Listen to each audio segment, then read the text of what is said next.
compañeros, compañeras. Gracias por acompañarnos en esta edición del programa Izquierda Socialista Conversa, el mundo contra la pandemia.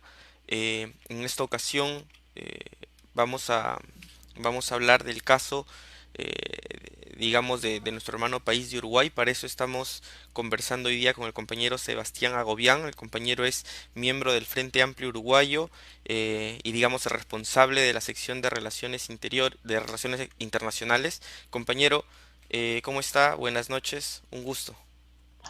Buenas noches. Ante todo, un saludo para el hermano pueblo de Perú. Perú es un país que uno lo siente la sangre. He estado por ahí, he recorrido sus calles, sus pueblos. He estado, bueno, obviamente en Lima, pero también recorriendo el norte peruano, que me enamoró, Piura, eh, Chimbote, o sea, un montón de lugares que la verdad uno se viene más enriquecido por el activo que tiene en Perú, que no es solo Machu Picchu o Cusco, sino es su gente, ¿no? Entonces, y su gastronomía.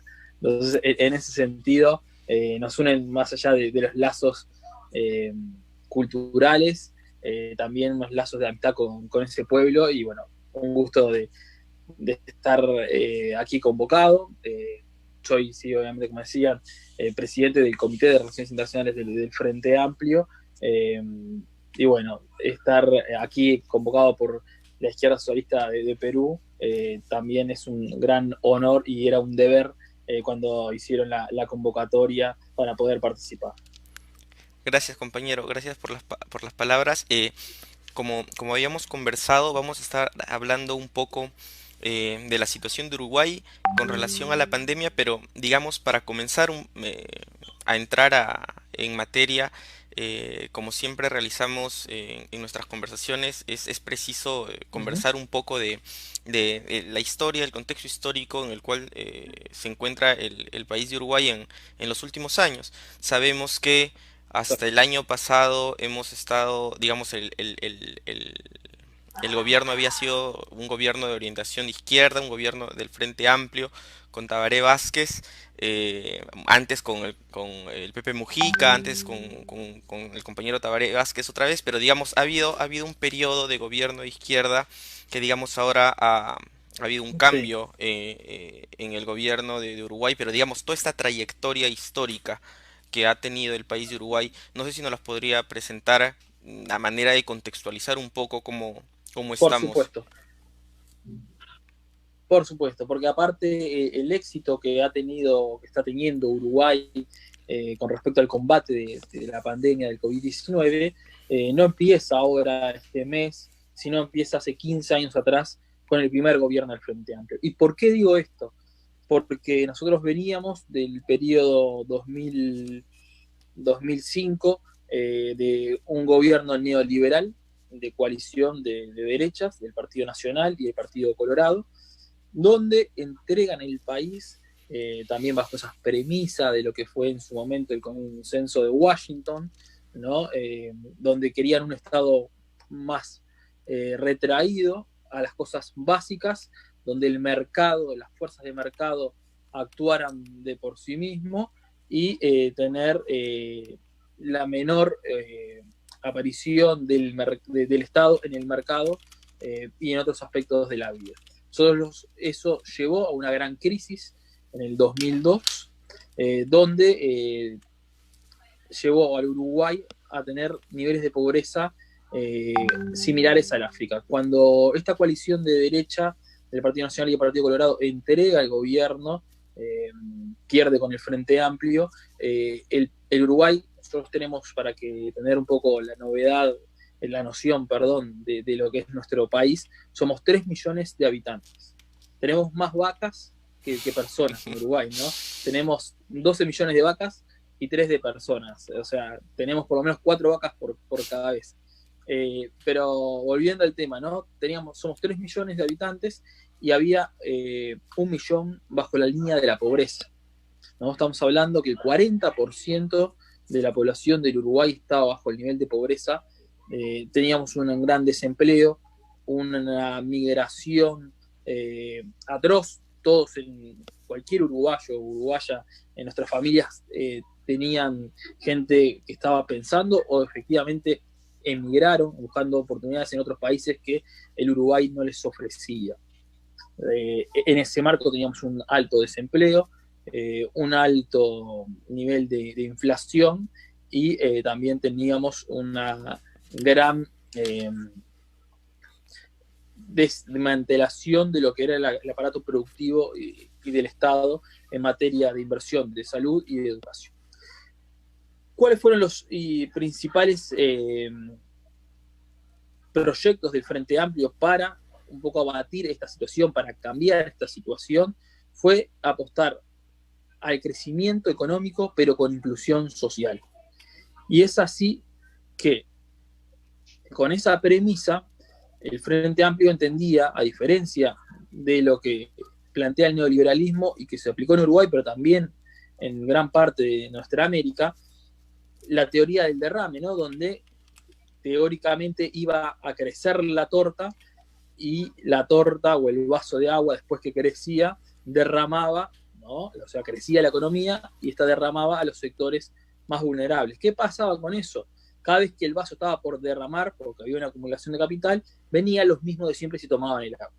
Y nunca llegaba a derramar, ¿no? Claramente. Entonces, en ese sentido, nosotros entendíamos que el crecimiento económico, que apostábamos a un crecimiento económico, que tenía que tener bases sólidas en atraer la inversión extranjera como creador de trabajo y de empleo, pero esa inversión extranjera tenía que estar marcada por pautas salariales y condiciones de trabajo fundamentales para los trabajadores. ¿Por qué? Porque no creemos en un crecimiento económico, en atraer a las inversiones extranjeras con el costo bajo de salarios paupérrimos. En ese sentido, ese modelo de desarrollo que muchas veces se replicó en Asia, nosotros entendíamos que era perjudicial para los trabajadores. Entonces, en ese sentido, apuntamos a un crecimiento económico, pero con distribución social. ¿Qué hicimos? Cambiamos y generamos un impuesto a la renta de las personas físicas con el cometido de que el que tiene más pague más y el que tiene menos pague menos. Eso fue un cambio muy fundamental en lo que era la visión fiscal e impositiva del Estado uruguayo. Teníamos impuestos planos donde el que tenía más pagaba lo mismo prácticamente que el que tenía menos. Por lo tanto, cambiar esa ecuación, hacer esa reforma fiscal, permitió recaudar mejor y de forma más equitativa.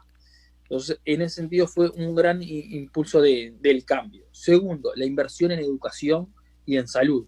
Hemos logrado un sistema nacional de salud integrado entre lo público y lo privado que nos permitió tener atención y cobertura sanitaria al 100% de la población. ¿tá? Eso es algo muy, muy bueno. Antes se invertía más en materia de defensa en Uruguay que en materia de salud. Y de educación, lo mismo. Entendíamos que la educación es un factor fundamental para el desarrollo humano, tanto social como individual. Es el gran aspecto de ascenso social para las clases más vulnerables. En ese sentido, se invirtió muy fuerte en educación. Pasamos de un 2,5 a casi un 6% de inversión del Estado en materia educativa. Que hicimos también, generamos una universidad tecnológica para el resto del país, no solo centralizada en Montevideo, como teníamos la Universidad de la República, y la Universidad de la República, que estaba solamente en Montevideo y en algunos estados, muy cerca también de la capital, la descentralizamos y generamos 60 nuevas carreras en todo el resto del Uruguay. Eso permitió tener un acceso mayor a lo que es la Universidad de la República y los estudios terciarios. ¿Esto qué implicó? Positivamente en que el 55% de los egresados de la universidad, ¿no? Los uruguayos y las uruguayas que se reciben, que tienen un título universitario, el 55% son primera generación universitaria en su familia. Esto ha sido un logro que ha catapultado y ha cambiado un montón de aspectos positivos, donde tenemos más profesionales, donde había sectores de la población que no llegaban a la universidad, no solo no llegaban, sino menos pensaban en poder recibirse o egresar. Bueno, este alcance de la universidad, esta inversión en educación ha permitido ese acceso a la universidad, ese acceso a la tecnología, aspectos tecnológicos en un siglo XXI fundamental. Hoy por hoy tener el acceso al Internet y también tener el acceso a lo que es una computadora es como un servicio ya básico también, ¿no? En este siglo XXI, por todo lo que eso implica. Entonces, en ese sentido, nosotros generamos el plan Ceibal, que constaba de darle a cada niño de la escuela, desde primero a sexto de escuela, y a cada joven desde primero a sexto de secundaria, una computadora. El niño ingresaba a la escuela, en su primer año ya se llevaba una computadora, año a año esa computadora, como avanzaba el joven a nivel educativo, se le cambiaba la computadora, se le reforzaba la computadora, y otro aspecto fundamental que fue la inversión de la empresa estatal Antel, que es la empresa de telecomunicaciones, en generar una inversión muy fuerte para tener acceso a Internet en todo el país y una banda ancha en América, que es la primera en América Latina, ¿no? En materia de bajada y subida de velocidad de Internet. Entonces, ahí generamos un acceso al Internet más barato y de calidad, y un acceso a la tecnología a todos los niños y niñas de la escuela pública. Entonces, eso ha sido un aspecto de equidad que ha fomentado sin duda un poco la brecha tecnológica, acercado a la brecha tecnológica, porque en mi generación, que yo tengo 34 años, tener una computadora en la escuela era para los niños que tenían familias más adineradas, era impensable tener una computadora por hermano, ¿no? Hoy por hoy hay 3 hermanos en las casas y los 3 tienen su propia computadora, y en la familia ya hay una computadora de por sí, por lo tanto, eso ha impactado, y no es un tema de consumo, sino también es un tema de preparar a esos niños para el siglo XXI. ¿Por qué? Porque esos niños desde primero de escuela ya comienzan a manejar el lenguaje de programación, ¿no? Las nuevas tecnologías que son fundamentales para esta América Latina. ¿Por qué? Porque lamentablemente nosotros en este mundo tan globalizado no vamos a producir grandes cantidades, ¿no? Por ejemplo, mis padres se conocieron en una empresa textil que producía toneladas de lana y la vendía al mundo. Hoy todo ese proceso industrial se lo comió Asia, y en ese marco no va a cambiar en el pequeño ni en el mediano plazo. Entonces, ¿dónde nos vamos a poner nosotros los latinoamericanos en materia de las cadenas de producción? ¿Vamos a seguir siendo grandes proveedores de materia prima y más nada? ¿Vamos a dar un salto de la industrialización? Es muy difícil pensar que América Latina deje de ser el granero del mundo, y eso está bien. Ahora, no podemos ser siempre el granero del mundo y quedar en la parte más baja de la cadena de producción. En ese sentido, las nuevas tecnologías, el valor agregado de la materia de programación, del software, que ahí se necesita tanto capital como en materia de industrialización, ahí creo que América Latina tiene un nicho para trabajar y dar un salto de calidad. Y en ese sentido, Uruguay está pensando en eso, en las nuevas tecnologías, en la industria del software, y en ese sentido, trabajando y dándole acceso a las y oportunidades a todos los niños que empiezan a trabajar en esos lenguajes, hemos logrado captar grandes empresas multinacionales que se dedican a esto, como Google, Amazon, se instalaron en Uruguay, producto de la calidad del Internet, la infraestructura que hemos tenido, gracias a la empresa pública Antel, que ha trabajado fuertemente en esa modernización, ¿no? Y a su vez un capital humano que se viene desarrollando desde este programa Plan Ceibal, que permitió, por ejemplo, que niños de escuelas rurales compitan en la NASA contra niños americanos y europeos y le ganen en el Mundial de Robótica. Entonces, eso ha sido fundamental, incluso ahora por lo que la lucha contra la pandemia. Entonces, en ese sentido, ¿qué ha pasado con el gobierno de Uruguay en materia de resultados? Bueno, hemos tenido un crecimiento económico de 15 años en forma ininterrumpida. Eso es un registro histórico para el Uruguay. Nunca se creció 15 años seguidos.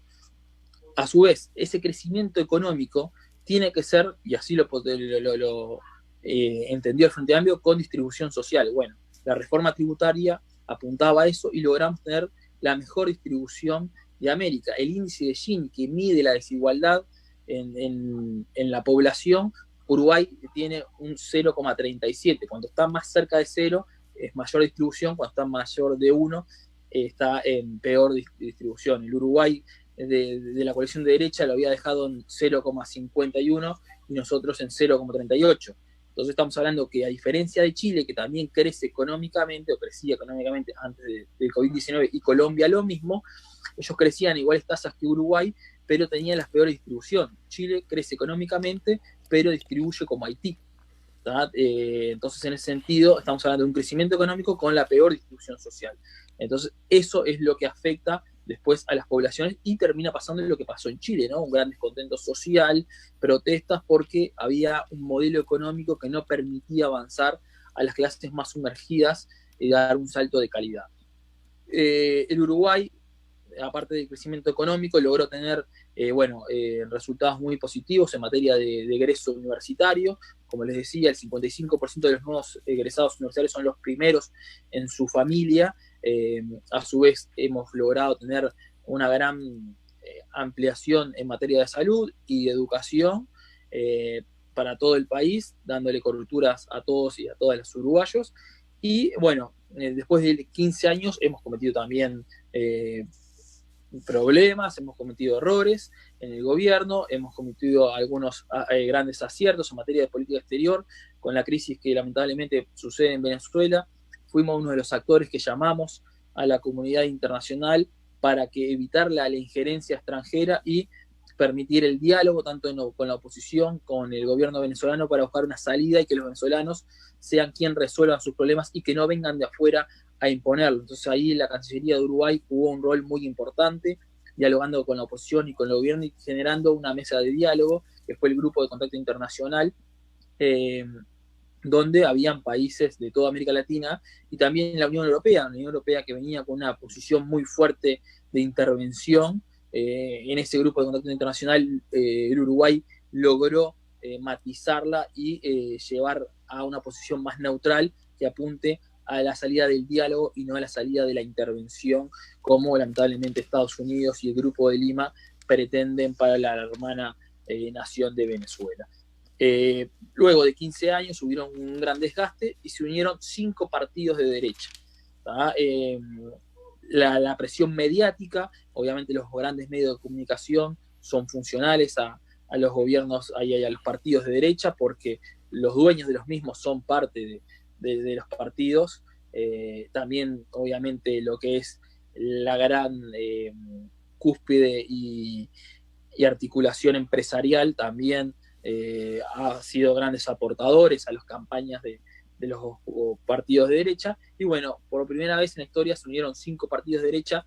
Las encuestas lo daban como ganadores seguros, que arrasaban las elecciones, mostrando un panorama muy oscuro y un ánimo en la población que el Frente Amplio iba a ser barrido.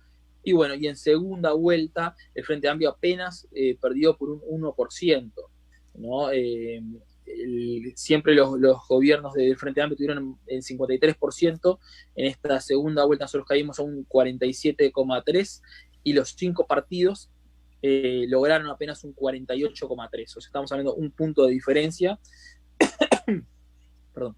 Ese punto de diferencia lo que marca es que un gobierno muy débil, donde efectivamente tiene muy poco margen para el error, porque estamos hablando que todo ese bloque tiene que estar de acuerdo en un montón de cosas. En algunas cosas lo único que tenían en común era sacar al Frente Amplio del gobierno, pero una cosa es destruir y otra cosa es construir y gobernar.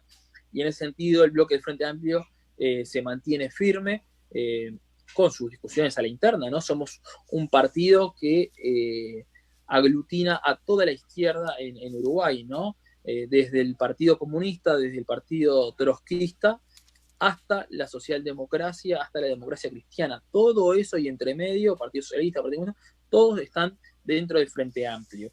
Y en ese marco sabemos que nuestras debilidades está sin duda en la división.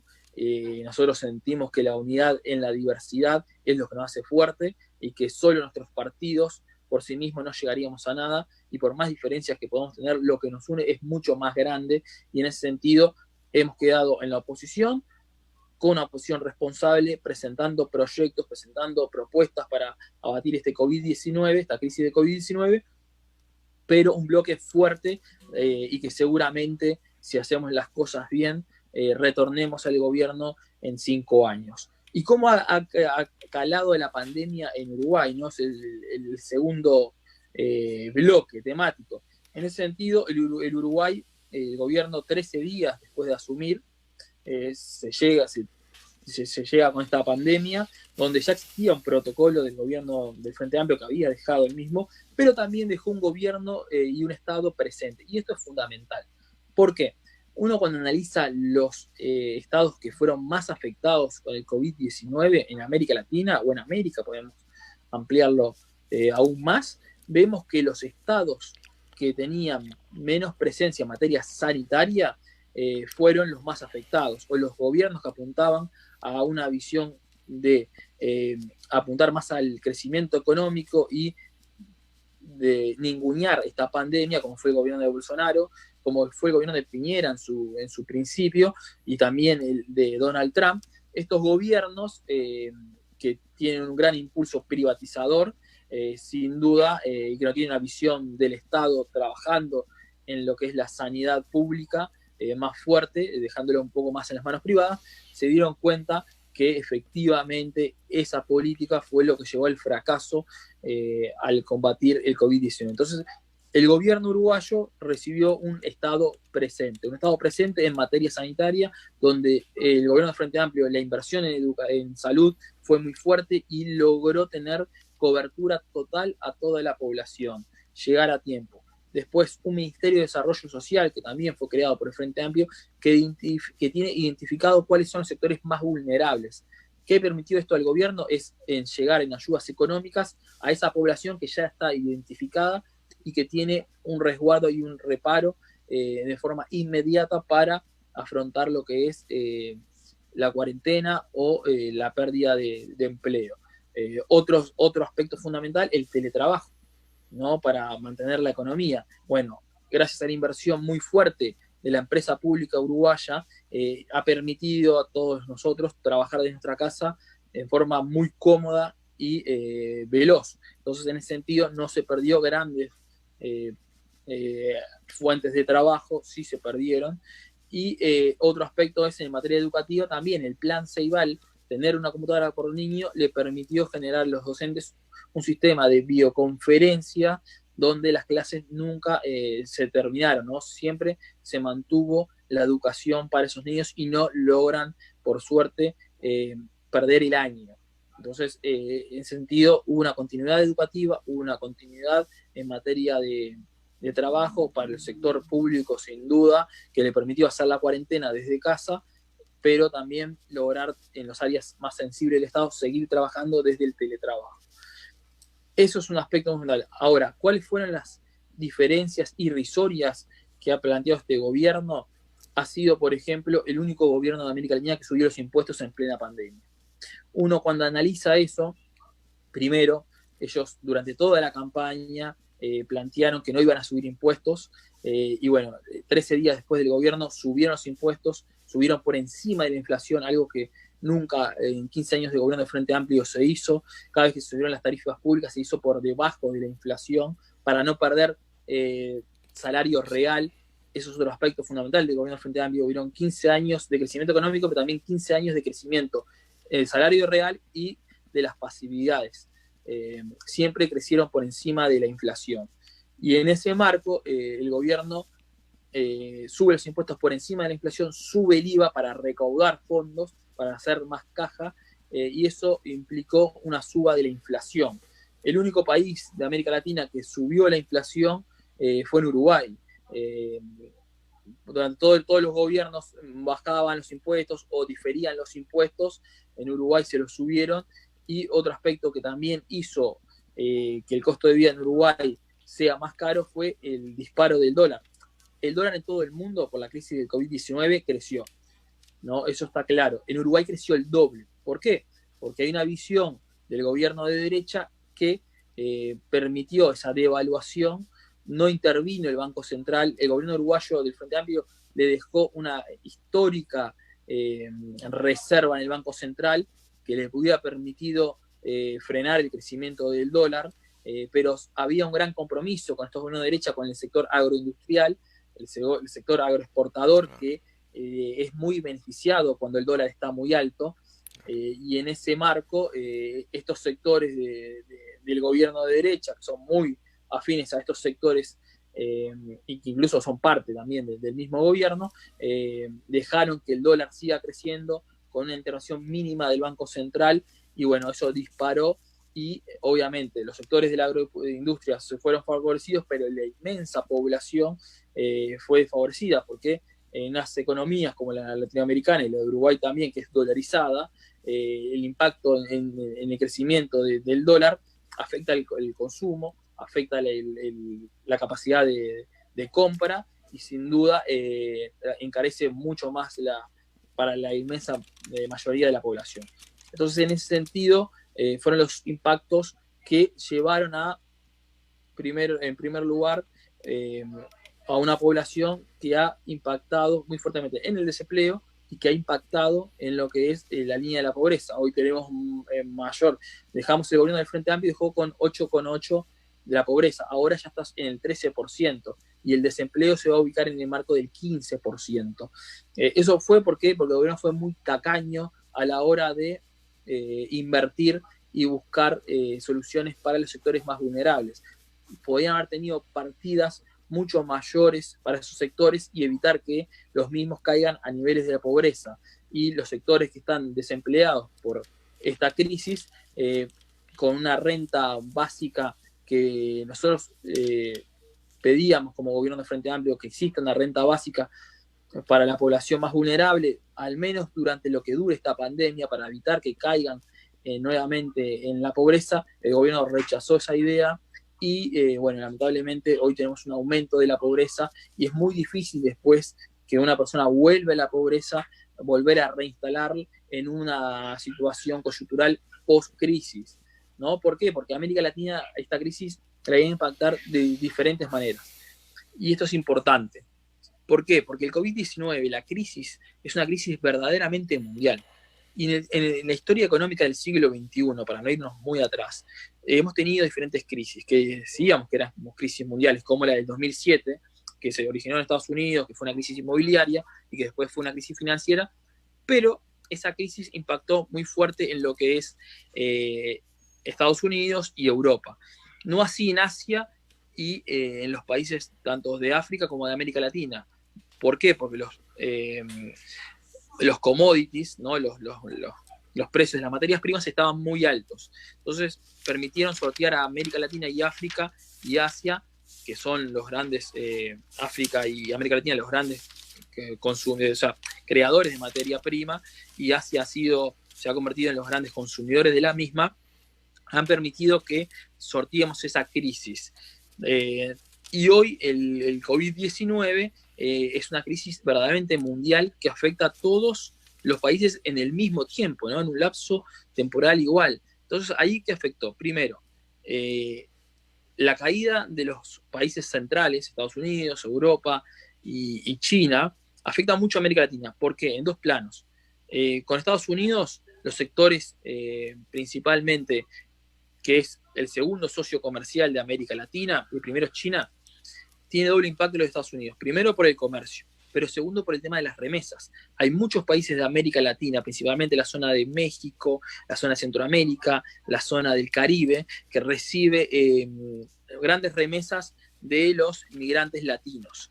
El desempleo en Estados Unidos, que está en cifras récord, cuando uno lo analiza, el sector que más ha sido golpeado ha sido el sector de la comunidad latina, que es la que envía, ¿no?, las remesas. Entonces hay países como México, como El Salvador, como Cuba, Dominicana, que son verdaderos puntos del PBI esas remesas. Y cuando analiza a quién le llega esas remesas, son a las familias de migrantes, ¿no?, las familias más vulnerables. Y en ese sentido es una doble castigo. Con China lo mismo pasa. No tiene el efecto de las remesas, pero sí tiene el efecto que es el primer socio comercial. Y lo mismo pasa con Europa. Otro sector que pega mucho son las materias primas. Las materias primas caen estrepitosamente, y nosotros que somos grandes productores de materias primas, obviamente eso después se repercute a lo que es la interna de los estados. Por ejemplo, el petróleo, la caída del petróleo impacta muy fuerte en Venezuela, en Ecuador, en México, en Brasil, en Colombia, en Argentina, ¿no? Grandes países petroleros que tienen su industria muy fuerte y que gran parte de su Producto Bruto Interno dependen del petróleo, ¿no? Venezuela es el caso más paradigmático. Y cuando hay una crisis de ese sentido, hay una crisis social, económica, que agudiza mucho más las diferencias sociales y, bueno, sin duda impacta en el desempleo. Y el desempleo impacta en el consumo y es una rueda muy, muy grande. Otro aspecto es el comercio internacional. El comercio internacional, cuando uno analiza, generalmente piensa que los productos finales, ¿no? El auto, por decirlo de una manera, es lo que más se vende o no sé, el uso. No, generalmente lo que más se comercia en el mundo son las partes para generar los productos finales. Por ejemplo, en el caso automotriz, no es, lo que más se vende no es el auto, lo que más se vende y más se comercializa es las autopartes, las partes para los componentes para generar ese auto. Y América Latina, en su gran mayoría, en sus procesos industriales, somos productores no de productos finales, sino de partes para generar ese producto. Entonces, cuando uno analiza, hoy por hoy un celular puede ser componido por partes de América Latina, materias primas, producido en Asia con tecnología europea, ¿ah? Y nosotros generalmente estamos vendiendo algunas partes. Y cuando están todas las economías paradas y las fábricas paradas, lo que menos se produce son las partes y eso impacta en el desempleo. Entonces, generalmente, lo que es la poca industrialización que tiene nuestro continente, que es fabricadora de partes, está paralizada y en ese sentido ha impactado muy fuerte en los países que tienen un grado de industrialización mayor, como el caso de México y de Brasil, ¿no? Y todos los países de América Latina que somos productores de partes. Por ejemplo, en Uruguay nosotros producimos mucho autoparte en el sentido de los autos, para seguir en el mismo ejemplo, lo que es todo el forraje para los asientos de cuero, todo eso produce mucho Uruguay, se lo vende a Brasil y Brasil a su vez se lo vende a Europa.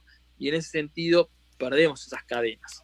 Otro aspecto que va a impactar mucho fue la devaluación, el dólar, ¿no?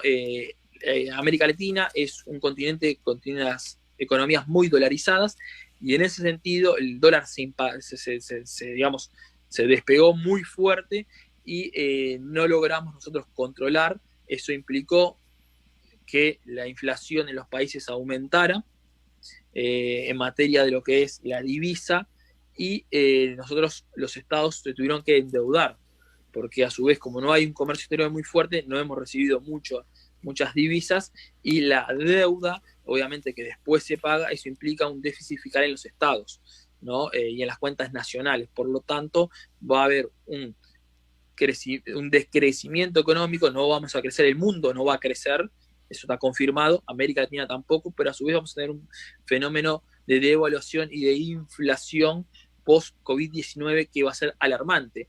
Y en ese sentido, los préstamos que vamos a recibir en América Latina, lo que tenemos que trabajar los estados, y ahí tenemos un gran déficit, que es la desintegración de América Latina a la hora de empezar y buscar estrategias comunes que nos permitan, por ejemplo, esta deuda que vamos a contraer los estados, que sea una deuda con intereses bajos y con plazos para pagar laxos. Si eso no lo logramos negociar en forma conjunta y cada estado va a negociar con los organismos internacionales, sin duda ese camino va a ser una agudización de la post-crisis que más una solución de la crisis del COVID-19.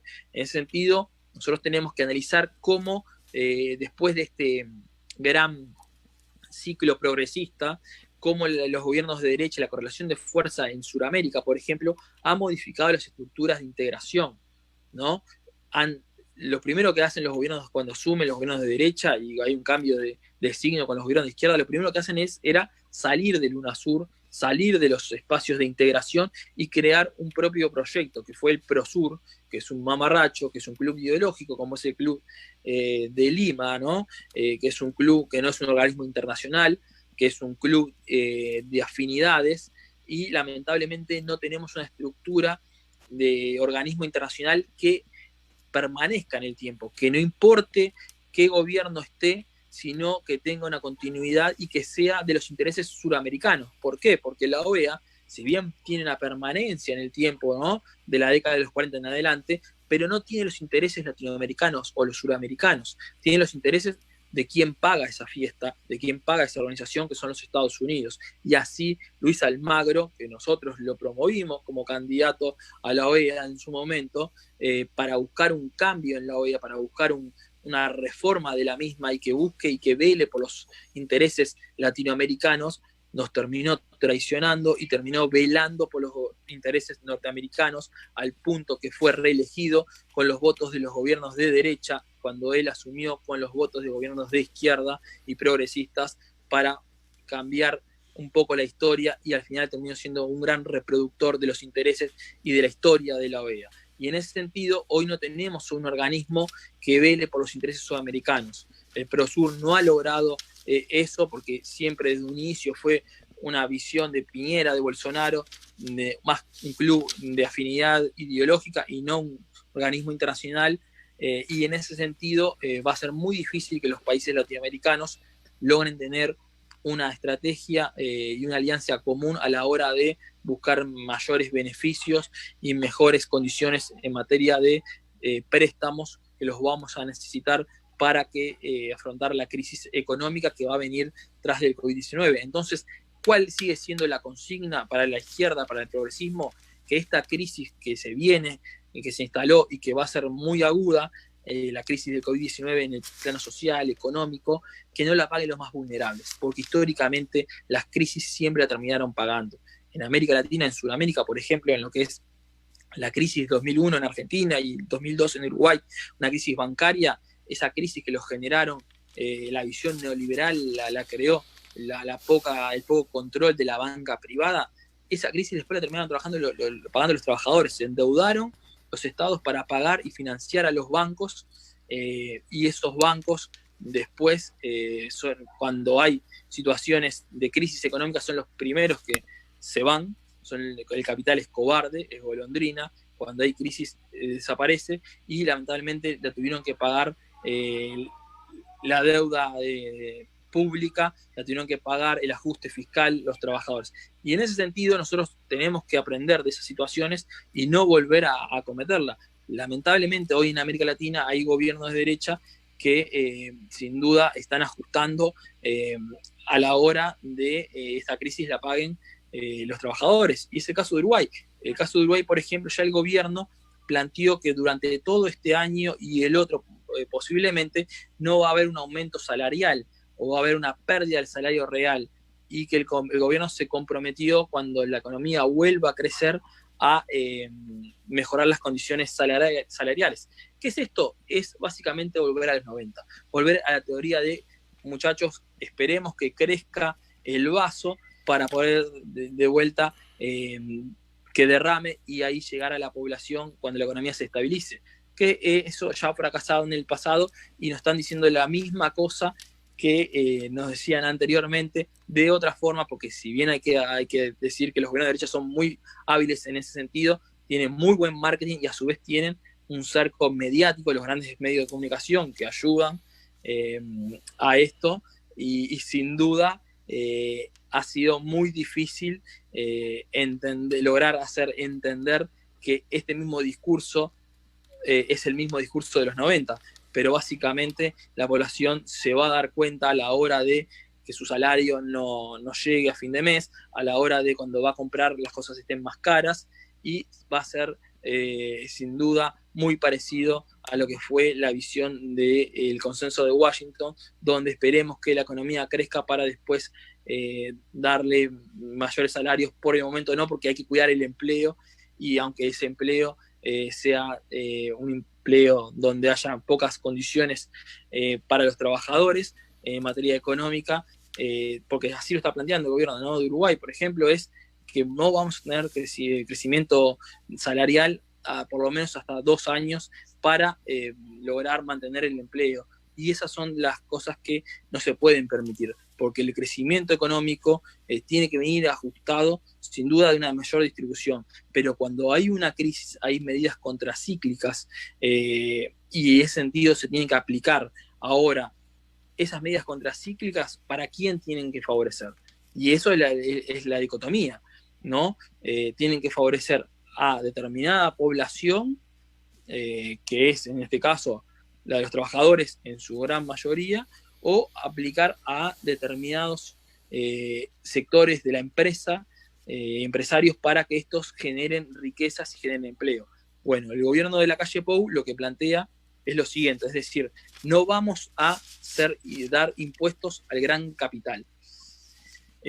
Por ejemplo, todos los funcionarios públicos y políticos con sueldos mayores a $2.000 se les redujo un 20%.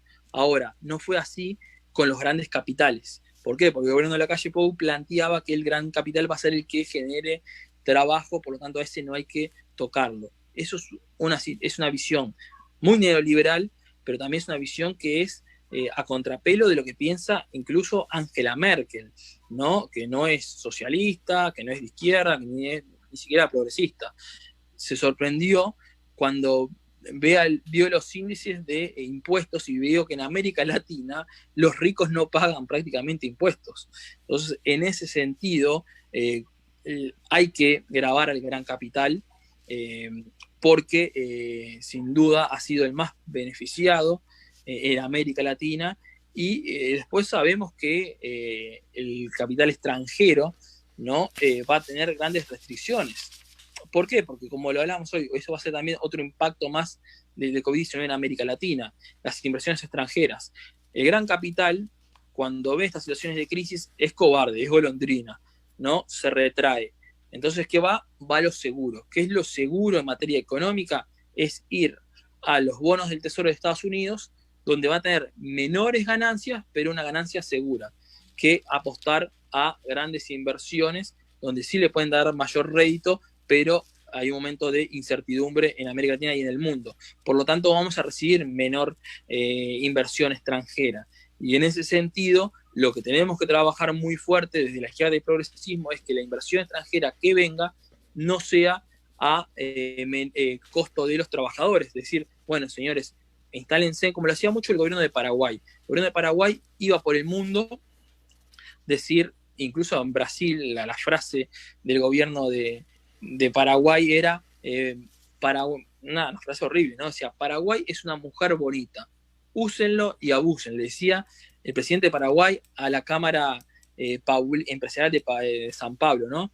En la Federación Paulista. Y eso ha vendido por todo el mundo, ¿no? Es un país donde tenemos bajos impuestos, bajos salarios, y en ese marco querían captar la inversión extranjera. Bueno, va a haber mucha inversión extranjera que va a venir en búsqueda de eso, de venir a instalarse a costa de bajos salarios y bajos costos de producción. Bueno, eso no podemos permitirlo desde el progresismo, debemos pararnos muy fuerte, porque lo que estamos ahí construyendo es una sociedad totalmente desigual, que tiene sus consecuencias para los sectores más vulnerables, y que ha pasado, por ejemplo, en Chile, ¿no? En Chile muchas de estas empresas se instalan, ¿no? Tienen un rédito económico a base de bajos salarios. Y después pasa lo que pasa. En Chile, cuando estalló la crisis social, no fue por el aumento de 30 pesos el aumento del transporte, fue por 30 años de una visión neoliberal de la sociedad, donde el modelo no permitía a grandes partes de la población crecer y tenía gran parte de la población sumergida, mientras que ricos se hacían más ricos y había pobres que se hacían más pobres.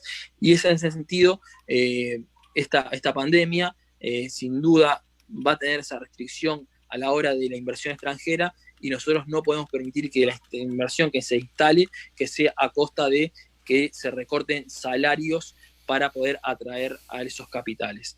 Eso es un lado por lo que nosotros estamos trabajando en Uruguay, que la crisis no la paguen los trabajadores, y en ese marco, ¿qué ha permitido tener, digamos, en materia sanitaria el gobierno de Uruguay? Bueno, el aislamiento social, la cuarentena voluntaria, donde, bueno, identificar dónde estaban las poblaciones con mayor vulnerabilidad y poder atenderla antes que sean víctimas del COVID-19 y obviamente la escala humana, ¿no? Somos 3 millones, también nos ha permitido lograr combatir el COVID-19 y ya hace varios días que tenemos 0 casos. Y bueno, eso fue por tener un Estado presente, por tener un Estado escudo de los pobres. Si esto hubiera pasado antes del gobierno del Frente Amplio en el 2005, antes del 2005, y sin duda habríamos tenido los mismos resultados que tiene al día de hoy Brasil o que tiene Chile, ¿no? Entonces, lo que salva, digamos, a las naciones este tipo de crisis y lo que pone arriba de la mesa es más Estado, Estado presente o Estado neoliberal, Estado ausente. Los estados ausentes es en definitiva lo que nos termina matando y el Estado presente en definitiva es lo que nos termina salvando o siendo el escudo de la población más vulnerable. Por lo tanto, lo que se debe tener como principal aprendizaje de esta crisis es la necesidad de más y mejor Estado. Compañero, gracias por la exposición, por, digamos, presentarnos todo este panorama general de la situación uruguaya. Algunas cosas que me llamaron la atención. Este énfasis, ¿no es cierto?, a largo plazo en la conectividad de los hogares respecto del servicio de Internet. Y que contrasta sensiblemente con la situación de varios países, incluyendo el nuestro, Uh -huh. en la manera como se ha afrontado el tema del COVID-19, porque digamos, en efecto, el distanciamiento físico en la población necesario para que las personas no se contagien requiere que para que la economía siga marchando, para que las actividades sociales sigan marchando, pues que puedan desarrollarse de manera virtual o a distancia. Y la única Sí. manera de hacerse es efectivamente con una conectividad pues expandida o que digamos abarque a todos los sectores de la población. Y justo hoy llegaba una noticia en nuestro país de que en una región que es digamos bastante alejada de los centros urbanos o de los centros donde hay conexión a internet, pues literalmente la gente no tiene clases, la población no recibe clases educativas porque no hay conectividad y la recibían por radio, pero ya no la reciben por radio porque digamos incluso no hay condiciones para mantener esta radio. Entonces, claro, son inversiones a largo plazo que no se perciben en un primer momento, pero que vemos que para coyunturas como esta efectivamente terminan teniendo retornos en términos de bienestar social, que es lo más importante. Y Claro, y digamos, sí, ahí sin duda, el rol de lo que es la empresa pública sobre la privada. ex- ¿Por qué? Porque una empresa privada que apunta a un negocio, ¿no? Que un servicio para ellos es un negocio, ¿tá? Entonces a esas regiones de Perú o a las regiones más al interior del Uruguay, no era rentable llegar a esas, pero las empresas públicas, su objetivo no es la rentabilidad, su objetivo es el desarrollo social. Entonces, para llegar, no importa que llegue y que sea deficitario llegar a esa población, porque lo que nosotros como empresa pública entendíamos que el servicio es el objetivo, ¿no? El desarrollo es el objetivo, no es el negocio, que a diferencia de la empresa privada, que cuando es algo deficitario no lo hace. Por lo tanto, lo fundamental, y ahí es la gran diferencia, ¿no? De los que son las empresas privadas, las grandes empresas privadas, en materia de telecomunicaciones hacen con las empresas públicas. Sin duda, el rol de la empresa pública como desarrollo y motor de la sociedad es el gran diferencial a la hora de tener una empresa privada que quiere o no llegar a esos sectores, si es rentable, si no es rentable, no va a llegar. sí, justamente con relación a eso me ponía a pensar digamos, el impacto que tuvo finalmente para países como el nuestro, donde hubieron en su momento grandes industrias, el hecho de que todas estas industrias pasen al área privada, entre ellas la industria de las telecomunicaciones o el sector de telecomunicaciones, que existió en un país como el nuestro, pero que, digamos, se privatizó en primer lugar, lo pasó a ocupar Movistar, Telefónica, y actualmente es un oligopolio de cuatro empresas de telecomunicaciones que en efecto no tienen un programa de conectividad, por lo menos, digamos, una buena conectividad, ¿no? Porque finalmente hay antenas en diferentes lugares, pero digamos la conectividad que se requiere, el ancho de banda que se requiere para actividades como los estudios o como trabajo, sostener conversaciones como esta, es, digamos, un ancho de banda mucho mayor, una cantidad de información, una cantidad de datos mucho mayor que tiene que fluir justamente por estas redes, ¿no? Entonces ese punto me llama bastante la atención porque, digamos, permite entender diferencias, no solamente con relación a, digamos, el contagio, sino también incluso con cómo subsiste el país, ¿no? Si es un país bastante digitalizado, donde, como me comentas, la mayor parte de las actividades productivas en estos tiempos de cuarentena han discurrido a través de canales digitales, pues entonces es evidente también por qué la contracción económica que va a sufrir la región va a ser mucho mayor en aquellos países, digamos, donde existe mucho más desigualdad en estos términos, ¿no? Estaba revisando algunos datos temprano y veía que se proyectaba una contracción económica, como tú dijiste bien, general en la región, pero que, digamos, en América Latina, perdón, en Uruguay bordeaba el 4%, mientras que en países como el nuestro, en Perú, llegaba a los dos dígitos, creo que era de 15.6 o 13.6, no estoy muy seguro, pero digamos, estas diferencias tienen mucho que ver con la manera como se mantiene la estructura productiva de un país, incluso en estas condiciones de distanciamiento físico. Eh, Otro aspecto que me pareció importante resaltar, eh, el término de la contactabilidad del Estado para con la población, ¿no? Algo que me llamó también la atención cuando habíamos presentado el caso de Venezuela, cuando habíamos presentado el caso de países con gobiernos progresistas de izquierda dentro de todo el espectro de izquierda que existe, ¿no? Y que tiene que ver con esta presencia del Estado, sobre todo para levantar en situaciones de crisis información, identificar a las personas que se encuentran en riesgo y brindar asistencia rápida, ¿no?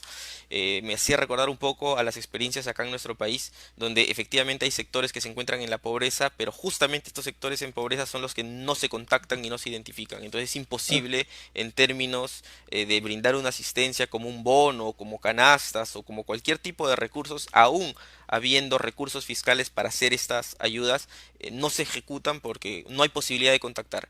Y ahí se mezcla el factor de comunicaciones y de conectividad, pero también se mezcla el hecho de que no se tome en cuenta la presencia del Estado para, digamos, la cercanía del Estado para con la población, ¿no? Entonces, esta conexión entre la ciudadanía por un lado y por otro lado el Estado, que permite en situaciones como esta que se atiendan a los sectores más vulnerables, es como que este horizonte compartido entre la mayoría de gobiernos de izquierda y que les ha permitido dentro de los golpes que trae el coronavirus, de todas maneras mantener algún tipo de apoyo para la población, sobre todo para la población más vulnerable. Eh, si bien es cierto que esta crisis va a afectar a toda América Latina y que lo óptimo sería contestar esta crisis de manera regional, también es, digamos, unidos, ¿no es cierto? Como un solo bloque. También es cierto que no solamente en América Latina, sino en Europa, al momento de afrontar la crisis del coronavirus, cada estado ha marchado con su pañuelo. El espectáculo este de que Estados Unidos le quitaba los insumos médicos a Europa y Francia o Alemania se lo quitaban a España, un espectáculo bastante vergonzoso para la misma comunidad europea. Pero yo no creo que al interior de América Latina, digamos, el panorama haya sido diferente. Cada país ha tenido una política autónoma e independiente para afrontar el coronavirus, lo que hace pensar que no están las mejores condiciones para una integración regional, justamente también por la proliferación de gobiernos de derechas y, y en buena medida por la debilidad de los gobiernos progresistas que han planteado con todos sus matices propuestas de integración regional. Eh, hace poco llegó la noticia de que Uruguay había regresado al tratado Altiar, ¿no es cierto?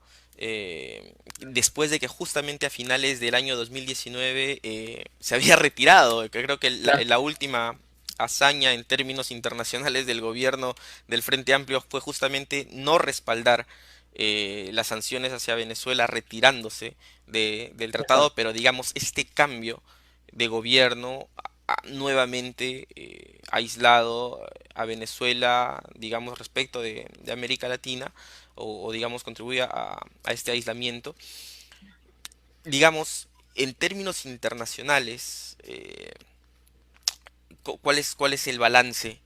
¿Cuál es el balance pues del Frente Amplio? Porque digamos, si bien ha habido un respaldo de cualquier tipo de política injerencista en la región, también es cierto que, digamos, las condiciones no son las más óptimas para una integración regional. ¿Cuál es el análisis que se tiene en términos regionales, las perspectivas también que se tienen, justamente en el marco de afrontar la crisis del coronavirus, ¿no? Que, digamos, los capitales van a venir con la intención de querer sacar el mejor provecho, de paraguayizar, si se quiere utilizar el término, Exacto. la oferta de los estados, y sin embargo la política es, digamos, aislada de cada estado, balcanizada, por decirlo de alguna manera, no permite que haya una respuesta acertada. Y sobre todo la orientación política de derechas, ¿no? Entonces, ¿cómo analizas este futuro, ¿no? Y la reactivación económica que va a venir después del tiempo de la pandemia? Ahí creo que hay una frase muy buena de Correa que planteaba, ¿no? Cómo nosotros, que hablamos el mismo lenguaje, le vamos a tener que explicar a nuestros hijos y a nuestros nietos qué tan mal hicimos para no poder integrarnos, y Europa, que ha pasado de guerra tras guerra, que hablan diferentes idiomas, cómo lograron integrarse.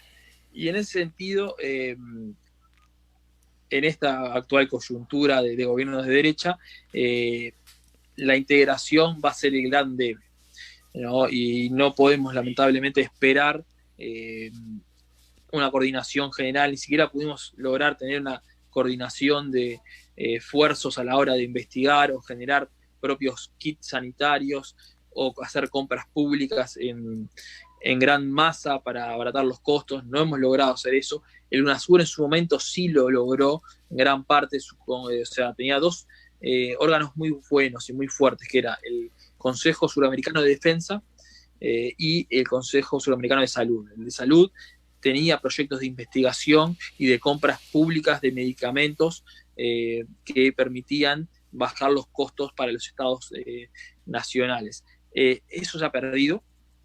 El proyecto ProSur que impulsa la derecha no tiene esa visión, no tiene esa contención social, no busca eso, no tiene organismos que se especifiquen en buscar una integración en estos aspectos, solo quiere hacer una coordinación política y hasta ahí nomás, porque no todos, sino solo los amigos. Y en ese sentido creo que va a ser el gran defecto a la hora de apuntar a una coordinación y tener una mayor coordinación para eliminar los efectos de esta crisis. En materia de inversiones va a ser lo mismo, lamentablemente no va a haber un frente común, cada estado va a buscar las inversiones de la forma que quieran, y después a la hora de los alineamientos políticos que ha pasado con Uruguay, ¿no? Bien ponías el ejemplo del TIAR, nosotros salimos del TIAR porque teníamos que era primero un acuerdo anacrónico, un acuerdo creado en posguerra mundial y en la coyuntura de la Guerra Fría, creado por los Estados Unidos, pensado por una eventual conflicto o invasión soviética, y lo que hacía era coordinar con todos los estados y dejarlos en su patio trasero, dejarlo, ¿no?, ordenadito, y en ese sentido el TIAR nunca se aplicó, incluso cuando Inglaterra en la guerra de las Malvinas viene a recuperar las Islas Malvinas, Argentina, que era un gobierno de dictadura, de derecha, ¿no?, pide a Estados Unidos que se afirme y bueno, y pide, invoca el TIAR para defender a Argentina y su interés real de recuperar las Malvinas, y Estados Unidos ahí dejó bien claro que el TIAR era obsoleto, era funcional solo para sus intereses. Cuando Estados Unidos tuvo que decidir si apostaba al TIAR o al acuerdo con la OTAN, y tenía un aliado histórico como Inglaterra, le dijo a Argentina: no, el TIAR no, ustedes son los invasores de las Islas Malvinas que quedan a metros de su país. Las Malvinas son inglesas, que están en la otra hemisferio, y no quisieron aplicarlo. Por lo tanto, ahora nunca se aplicó en defensa, y cuando se quiso aplicar para invadir o dejar las condiciones de una intervención a Venezuela, el gobierno de Frente Amplio dijo no. Esto no es un acuerdo que vaya por los intereses de Uruguay, no es un acuerdo que vaya por los intereses latinoamericanos y efectivamente nos empezamos el proceso de salir del TIAR, estábamos en eso hasta que cambió el gobierno y el gobierno lo que hizo de derecha es lo mismo, el mismo manual que hicieron todos los gobiernos de derecha, es alinearse rápidamente a los Estados Unidos. La primera llamada que tuvo el gobierno de la calle Pou en materia internacional fue con el gobierno de Donald Trump, y el cual quiso enseguida negociar un tratado de libre comercio con los Estados Unidos, volver a altear rápidamente y convertirse, digamos, en un actor internacional muy cercano a sus intereses en la región, donde se alineó rápidamente con lo que es la visión del Grupo de Lima, el Prosur, ¿no? Y en ese sentido, los gobiernos de derecha, que lamentablemente abundan en nuestra región actualmente, se van a alinear a la administración de Donald Trump, ¿no? Que no es cualquier administración. Podemos tener diferencias o no con Obama, pero hubo un cambio muy fuerte en política exterior con respecto a América Latina de una administración a otra, y eso se siente y se siente mucho en Cuba, que Cuba había restablecido las relaciones diplomáticas con Obama en algo histórico que hizo de un plumazo, Estados Unidos lo borró, y lo mismo obviamente con Venezuela, Nicaragua y Bolivia, ¿no? El golpe de Estado en Bolivia, desastroso, y con lo que implica y lo que implicó para ese vecino país hermano. Y el gobierno de Uruguay ha sido sin duda un furgón de cola de esa política. Por lo tanto, no creo que haya una integración en la actual coyuntura. Va a ser muy difícil a la hora de negociar los préstamos, los intereses de los mismos. Argentina, por ejemplo, va a entrar en un default donde su economía va a bajar un 10% y no va a poder tener capacidad ya de negociación de por sí mismo, y hubiera sido bueno tener una coordinación latinoamericana para poder afrontar la deuda que vamos a generar, ¿no? Y en ese sentido no va a existir la captación de inversiones, va a ser un poco como lo que planteabas, ¿no? A la paraguaya, buscar inversión extranjera con bajos costos para la misma, donde el ajuste salarial va a ser, los trabajadores van a tener un tipo de cambio favorable, eso que implica un dólar más alto de lo que debería estar, una devaluación más grande y que va a impactar en el consumo y en la capacidad de compra de los trabajadores.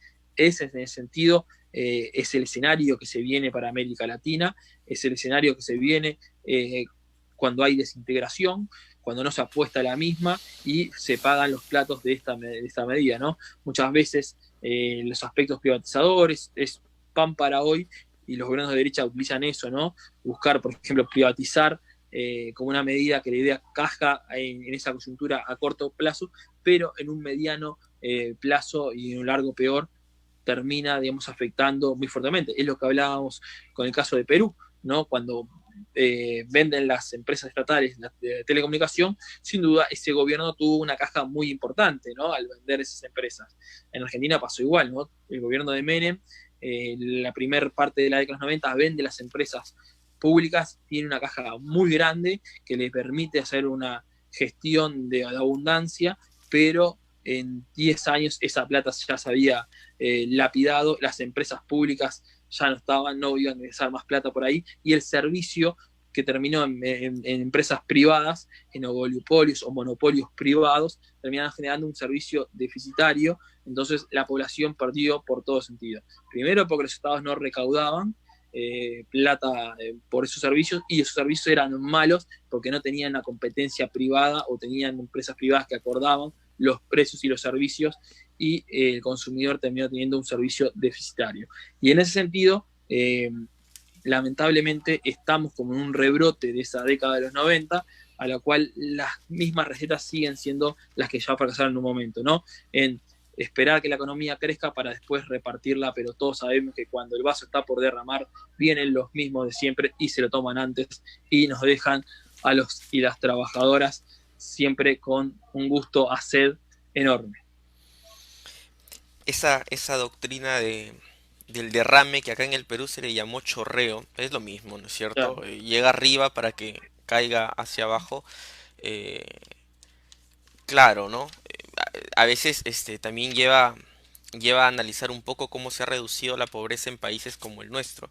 Me acordaba que en tiempos de bonanza económica, ¿no es cierto? La pobreza se había reducido en nuestro país en 30 puntos, bastante, ¿no es cierto? Pasó de 50 alrededor de 20, pero uno veía que a partir de los efectos de la crisis y de la contracción de la demanda de materias primas, ya la pobreza no se reducía a ritmo de 8 ni de 6, sino se reducía a ritmo de 1, y llega un momento en que ya no se reduce, sino por el contrario aumenta, ¿no? Entonces, Aumenta. justamente esperar a que chorree para que consume el de abajo, incluso cuando consume el de abajo, digamos, es depender en última instancia de las arbitrariedades del capital para que recién pueda llegar algo a la mesa de los más pobres, ¿no? Y digamos, el capital, como tú lo has dicho, es bastante cobarde. Y digamos, cuando hay buen viento, invierte, pero cuando no ve las condiciones óptimas, se va. Y si no hay una inversión pública, si no hay un Estado que permita de alguna manera garantizar empleo, etcétera, etcétera, para su población, pues es un crecimiento insostenible. Me había llamado la atención el hecho de que el Banco Central Uruguayo no haya defendido el poder adquisitivo de la moneda uruguaya. Ujú. Es algo raro, ¿no? Porque generalmente la mayoría de personas que trabajan en el Banco Central tienen como objetivo justamente mantener el valor de la moneda, Sí, pero eso es digamos, una definición obviamente política, ¿no? la filtración de Y de intereses política ahí ha económica, ¿no? sido Y brutal. obviamente, claro, obviamente durante estuvo el gobierno de Frente Amplio, el Banco Central es un actor muy fuerte al combatir la inflación, a combatir, digamos, la devaluación, ¿no? No permitimos saltos bruscos del dólar, siempre lo frenamos, y en ese sentido había una definición política, ¿no? Tener reservas para mantener la inflación en determinados rangos o evitar grandes desequilibrios del tipo de cambio. Y en ese sentido, cuando pensamos quién gana con un dólar alto y quién pierde con un dólar bajo, ahí encontramos de dónde está cada gobierno parado, ¿no? Entonces hay una definición política del actual gobierno de derecha de apostar a un dólar alto para que sean beneficiarios los grandes capitales y los empresarios agroexportadores que tienen sus insumos en pesos uruguayos, pero venden sus productos en dólares. Por lo tanto, ellos les sirve un dólar más alto. ¿A quién le afecta? A los trabajadores. Entonces, ellos con la teoría del derrame, de decir, bueno, si le va bien a los empresarios agroexportadores, después estos van a dejar mejores sueldos y mejores ganancias para la población. Pero lamentablemente esto nunca pasa. Como sé, la teoría del derrame siempre termina ocurriendo que estos sectores grandes agroexportadores acumulan grandes capitales y no los reinvierten o sin duda lo que hacen es acumularlos y no tener una reinversión. Entonces tampoco se registran los salarios de la población. Entonces hay una definición política del Banco Central en no intervenir, mantener las reservas, el dólar dejarlo alto para beneficiar a los sectores agroexportadores, que también son su base social, son su base electoral y son quienes financian las campañas y quienes financian los partidos de derecha. Claro, o sea, digamos, no hay ni siquiera un argumento de que no hay reservas, porque entiendo que por un lado me señalas que el gobierno del Frente Amplio dejó reservas altas y por otro lado, Exacto. en estos tiempos de crisis, me dices que el gobierno ha sido hasta tacaño con el gasto en Exactamente. ayuda y en bonos, entonces, digamos, no hay un argumento técnico, por decirlo de alguna manera, que sustente esa política. Los trabajadores, y me atrevería a decir, porque tú me dices, no lo sé, confírmame en todo caso esto, tú me dices de que la economía uruguaya es bastante dolarizada, entendería que el consumo de servicios también pasa por el dólar, ¿es así? Sí, sin duda. Por ejemplo, el transporte, nosotros somos importadores de petróleo, eso se compra en dólares, Mm, y efectivamente cuando crece el dólar es muy difícil después eh, tener, obviamente, por ejemplo, el servicio que es el traslado de las personas, tenerlos a bajos costos. Es muy dolarizada en el sentido de que todos nosotros, la gran mayoría de los insumos exportadores, los compramos en dólares claro. y producimos grandes materias primas. Entonces todo lo industrial, todo lo tecnológico, todo depende obviamente del tipo de cambio y cuando obviamente está más caro es más difícil para las familias adquirirlos. ¿no? Incluso nosotros teníamos uno de los avances del Frente Amplio, es que la deuda, en 2005 nos dejan una deuda del 100%. Nosotros debíamos todo lo que producíamos, ¿tá? Y lo debíamos en dólares. Y se lo debíamos al FMI. Nosotros logramos, con la estabilidad económica y con mostrar un país serio, responsable, con conducta fiscal y económica, logramos cancelar la deuda con el FMI a través de vender bonos y deuda, pero en vez de hacerlo en dólares, lo hicimos en pesos. Y dejamos la deuda externa del Uruguay en materia porcentual en un 60% del Producto Bruto Interno. O sea, hicimos una reducción de la deuda porcentual en 40%, ¿no? Entonces, eso, y cuando analiza la deuda, no solo es en dólares, la mayoría de la deuda de Uruguay es en pesos.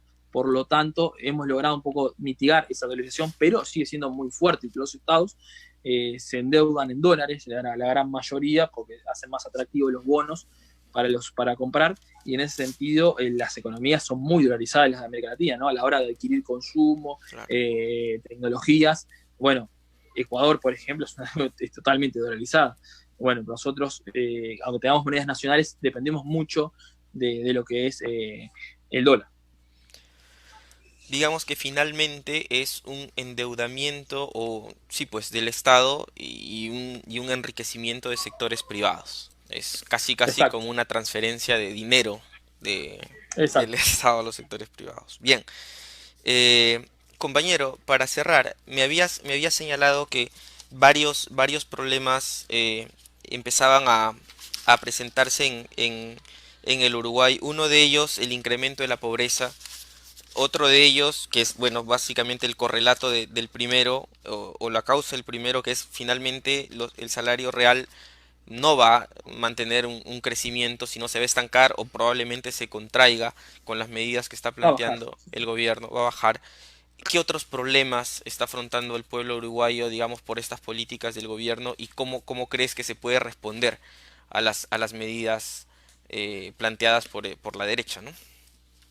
Bueno, en primer lugar, lo que en materia económica, ha habido un aumento de la inflación porque aumentó el dólar, aumentaron los impuestos y eso lo que permite es tener una inflación más grande en los precios al consumo, y cuando uno va a las grandes superficies, a los supermercados, están muchísimo más arriba y hay una pérdida del salario real, no va a haber un crecimiento de salario, por lo tanto va a haber una alta inflación, un aumento del desempleo y un bajo del consumo y una reducción del consumo. Y eso implica que haya menos consumo, haya menos empleo en el comercio, que el comercio es lo que más mueve nuestras regiones. En ese sentido, por ejemplo, las pequeñas y microempresas, que son en el caso de Uruguay el 85% de las empresas, esas empresas van a caer y sin duda eso lo que va a llevar es a esas empresas, a esos emprendedores, que la mayoría son jóvenes, a la quiebra. Por lo tanto, también va a haber una reducción de los puestos de trabajo que se ofrezcan. Entonces, ¿dónde tenemos que estar parados desde la izquierda, desde el progresismo? Es, bueno, que esta crisis no la paguen los trabajadores. Es que el salario real no tiene que caer. Tenemos que afrontar que el aumento de los impuestos es algo restrictivo en estas economías y que van a ser un motor no para el crecimiento, sino un motor para determinadas clases sociales que después no van a reinvertir en lo que es la población. Por lo tanto, como para finalizar, ese sería el concepto, ¿no? Es apuntar a la unidad del progresismo, la unidad de la izquierda para generar un bloque muy fuerte con medidas y propuestas razonables, responsables, ¿no? Que estén a la altura a la hora de ser oposición, para mostrar como alternativa de gobierno y mostrarnos a la población como una visión legítima de respaldar sus intereses, ¿no? Que los intereses de los trabajadores y de las trabajadoras están por encima de todo y que si ellos pierden le va mal a los y a las trabajadores, le va mal a todos. Por lo tanto, en ese sentido, creo que la izquierda y el progresismo tienen que estar muy claro en dos aspectos: en la unidad de la izquierda y el progresismo, en generar propuestas responsables y acordes a esta coyuntura. Nosotros acá en Perú, compañero, teníamos una consigna que es más o menos similar, solamente que dicha con negación de la proposición. No es tanto que la crisis no la paguen los trabajadores, sino que la crisis la paguen los ricos. O sea, es lo mismo, Ah, solamente que es lo mismo. con una negación. Entonces, digamos que en ese sentido vamos en la misma línea y esperamos, compañero, que haya una toma de conciencia de parte de las organizaciones de izquierda, de las organizaciones progresistas, del pueblo sobre todo, que haya esta conexión entre nuestras agrupaciones y el conjunto de la población y de esa manera podamos justamente eh, cambiar esta hegemonía en la correlación de fuerzas a nivel regional y poder pues plantear, retomar los caminos de la integración, retomar los caminos de digamos el bienestar económico y sobre todo el bienestar social para las grandes mayorías. No sé si quieres complementar con algo más, compañero. En todo caso, eso sería, digamos, el panorama general de esta entrevista. Gracias por la participación. No, solo agradecerles a ustedes por la invitación y bueno, decirle que desde acá, desde Uruguay, tienen las puertas abiertas para lo que precisen. Eh, Mi humilde opinión y mi humilde granito de arena en la integración latinoamericana siempre está y para lo que ustedes me precisen, yo estoy. Y bueno, un aliado de lo que es la izquierda socialista peruana, por su tradición, con su empeño y bueno, desde aquí y desde Copal, darle la bienvenida a participar a todos los espacios y apostar a eso, ¿no? De lo que hablamos, a la integración latinoamericana, al crecimiento económico, pero con justicia social como consigna y pensando en las grandes mayorías. Muchas gracias, compañero. Gracias a todos los que nos han sintonizado en esta presentación. Los invitamos a seguirnos en la siguiente sesión de este conversatorio internacionalista que busca justamente, retomando pues la última intervención del compañero, fortalecer la integración regional y en general fortalecer la integración de los pueblos. La próxima sesión de este conversatorio va a ser con la compañera Vicky Archila de Guatemala y estaremos hablando de la situación de su pueblo, cómo está afrontando la crisis por coronavirus y en general cómo se encuentra la situación de nuestro hermano país de Guatemala. Muchas gracias nuevamente, compañero. Gracias a todos los que nos sintonizaron. Hasta la victoria siempre. Abrazos.